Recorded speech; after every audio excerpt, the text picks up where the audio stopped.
دریای شورانگیز چشمانت چه زیباست، آنجا که باید دل به دریا زد همین جاست.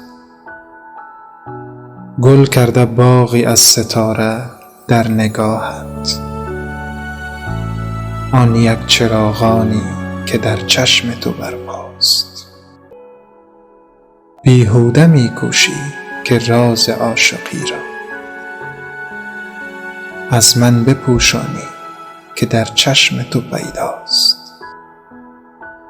ما هر دوان خاموش خاموشیم، اما چشمان ما را در خموشی گفتگوهاست. چشم من پی تو گشته حیران، از همه به غیر تو گریزان. چشم تو شب ستاره باران، آسمان شده خلاصه در آن.